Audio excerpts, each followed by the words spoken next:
Hello everyone. நம்ம fluid mechanicsல ஒரு circular pipeல water flow ஆயிட்டு இருக்கு அப்படின்னா அதுல ஒரு ரெண்டு பாயிண்ட்ஸ் எடுத்துக்கிட்டு difference of pressure calculate பண்றதுக்கு எப்படி ஃபார்முலா யூஸ் பண்றேன்னு பார்ப்போம். ப்ராப்ளம் ரீட் அவுட் பண்ணிடலாம். A crude oil of viscosity 0.97 poise and relative density 0.9 is flowing through a horizontal circular pipe of diameter 100 mm and length 10 meter. So mu is equal to 0.97 poise. So இதை வந்து divided by 10 போட்டோம்னா நம்மளுக்கு Newton seconds per meter square போட்டுக்கலாம் மாத்திக்கலாம். And then relative density is equal to 0.9. So density is equal to 0.9 into 100. So 900 kilogram per meter cube. And then diameter is equal to 100 mm. So அதை மீட்டரா மாத்திக்கிறோம் 0.1 meter. And length is equal to 10 meter. இப்போ என்ன கேக்குறாங்கன்னா இந்த மாதிரி ஒரு circular பைப்புக்குள்ள போயிட்டு இருக்கு water flow ஆயிட்டு இருக்கு அப்படின்னா இது 0.1 இந்த 0.2 எடுத்துக்கிறோம்.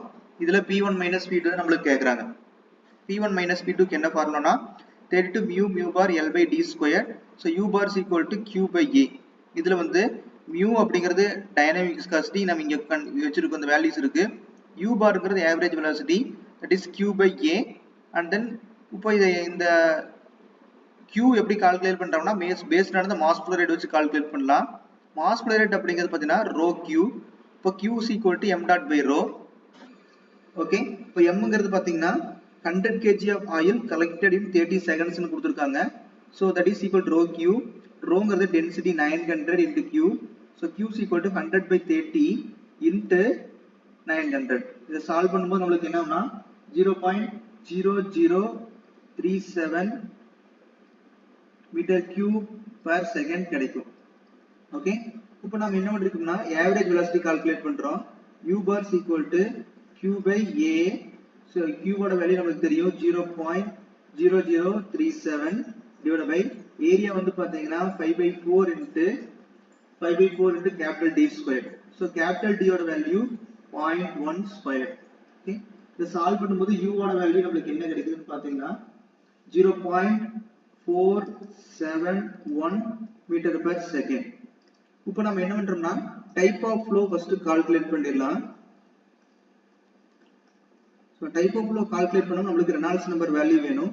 Reynolds number is equal to rho vd by mu. ரோங்கிறது டென்சிட்டி அதோட வேல்யூ 900 இந்த வெலாசிட்டிங்கிறது பாத்தீங்கன்னா this is u bar தான் velocity. So that is 0.471 into diameter பாத்தீங்கன்னா 0.1 divided by U bar ங்கிறது வந்து பாத்தீங்கன்னா 0.097. இது சால்வ் பண்ணும்போது இதோட வேல்யூ வந்து பாத்தீங்கன்னா 436.91. இதோட வேல்யூ பாத்தீங்கன்னா less than 2000. So flow வந்து பாத்தீங்கன்னா லேமினார். இப்போ லேமினாரா இருந்தா தான் நம்ம என்ன பண்ண முடியும்னா அந்த ஃபார்முலா யூஸ் பண்ண முடியும். That is P1 minus P2 is equal to 32 mu U bar L by D square. Okay, that is 32 into mu அப்படிங்கிறது பாத்தீங்கன்னா 0.097, U bar அப்படிங்கிறது 0.471 into length வந்து 10 divided by 0.1 square. Okay, இத சால்வ் பண்ணும்போது இதோட value 1462.28 Newton per meter square. Okay, ஏதாவது doubt இருந்தா comment பண்ணுங்க, சேனலை சப்ஸ்கிரைப் பண்ணிருங்க. Thank you.